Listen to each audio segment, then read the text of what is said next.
I think one of the most dangerous phrases that women say is, I'm just not ready yet. And it sounds responsible and it sounds thoughtful, and you want to respect someone who's saying that. But a lot of the time, it's really just fear, and it's wrapped up in that sort of responsible, respectable idea of you just need more time. Welcome to Wait, What Do You Do Again? I'm your host, Megan DeFord, and today is actually a little bit of a new chapter for the podcast. This show has introduced me to incredible people and conversations, and I'm still going to do guest interviews because I genuinely love them and I think we get a lot out of them. And something has really been calling to me. And in February, I started my own coaching business. I do one-on-one coaching with women. And so many of the conversations that we've been having in those sessions talk about identity, ambition, burnout, reinvention, confidence, people pleasing, purpose, all of that complicated human stuff underneath the polished LinkedIn or Instagram versions of our lives. And I'm seeing this over and over again. These women who are deeply successful, really, really smart, thoughtful, responsible, and yet feeling really disconnected from themselves and feeling like there's got to be more. There's something more than this, but not really understanding why. And it's not because, they're lazy or lack ambition, or, it's not that they don't want more. It's because somewhere along the way, they really became focused or taught really to be good and productive and impressive and helpful and successful and chosen and responsible and doing for others. And they never really stopped and asked themselves, is this what I want? And is this what I want to be doing and how I want to be doing it?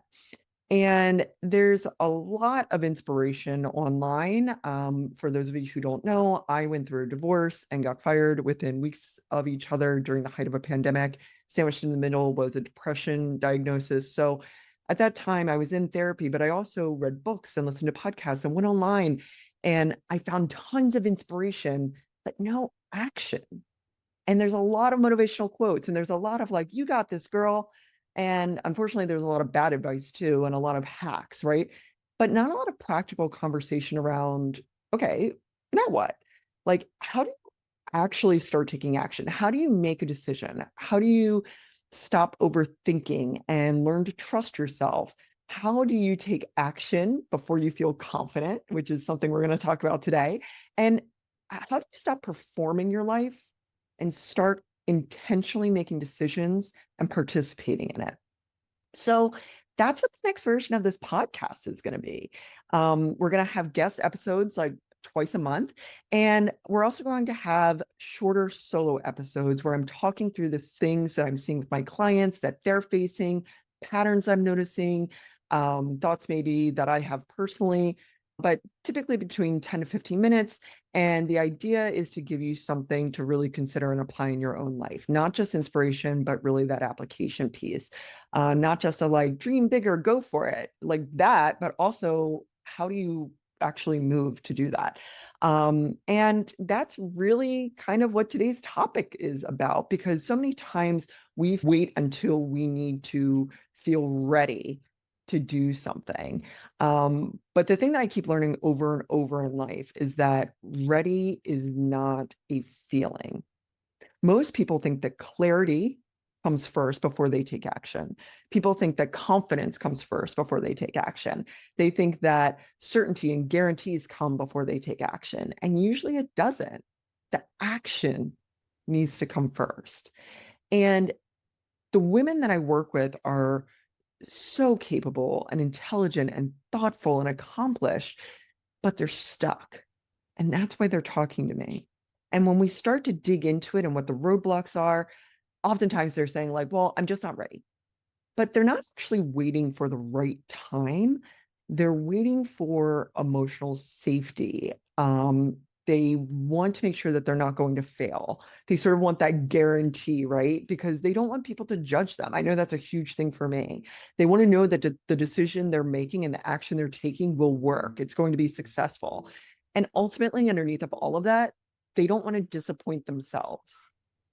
And so while they wait, we all do this, right? We become really productive in ways that look like they're useful, but just help you avoid actually beginning. So what do I mean by that? Like you've got 27 tabs open because you're doing quote unquote research. You're planning, you're writing goals and ideas down in a journal, you're color coding, you're listening to podcasts, you're making vision boards, you're organizing your notes app.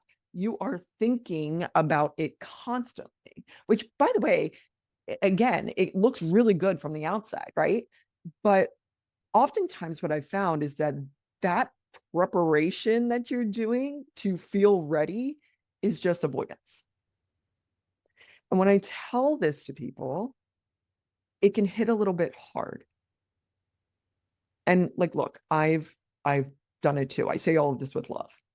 But I think especially for women who've been rewarded their entire lives for being good, for being prepared, for being smart, for being responsible, for being the person that shows up for everyone else, starting before they feel ready, starting before certainty, can feel physically uncomfortable. And the thing is, once you begin, it's real. And now you can fail. And now you are visible and people can see you. And now your identity needs to stretch for this action. And I think that is why so many people stay in this like interesting in-between space where they are endlessly thinking about this change they want to make in their lives, but they don't actually do it. And it's not because they don't want it badly enough. It's not because they're not capable, but because wanting something means eventually needing to confront yourself and confront yourself in this idea and dream and goal, confronting yourself in the place that you are now in your career, in your relationships, in your relationship to things like judgment and visibility. There are so many moments in my life that I can look back on and say, like, oh, once I just feel more confident, then I'll be ready.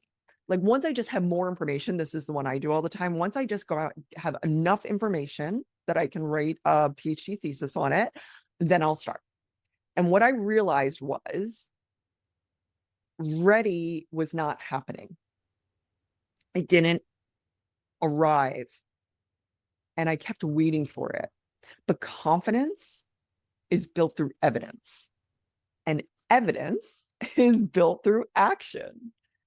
And action has to happen before you have that certainty. And that's the order, unfortunately. There's no other way around it. And I think we have normalized this overthinking as research and intelligence, and especially among women. We treat this constant analysis like it's wisdom, like it's responsible, when a lot of times we're just looping and looping and looping, and it's keeping us stuck. At a certain point, you have enough information. You know enough, you understand enough, and the question becomes, are you willing to tolerate the discomfort of beginning before you feel ready? And that's the thing. People don't really talk about this part. Sometimes starting something new, well, almost always starting something new feels really destabilizing at first. You feel off kilter. Changing your life, going for your goals, it can feel awkward before it feels aligned. The boundaries you set can feel selfish before they feel good and healthy and supportive. Visibility, oh my God, it can feel so embarrassing. I don't know why it feels so embarrassing for people to see you try before it feels natural and something that you're proud of. Growth often feels uncomfortable and almost wrong before it feels right because your nervous system is reacting to that unfamiliarity. And I really want you to understand that distinction. So if you're listening to this right now and there's something in your life that you keep postponing that you just need to feel ready for before you do it, whether it's, a conversation, a career pivot, a creative project, a relationship decision, starting over, taking yourself seriously, that, whatever the thing is that you're thinking about right now that you're waiting to be ready for, I want you to consider the possibility that you are not actually waiting for readiness. I want you to consider that you are waiting for a guarantee.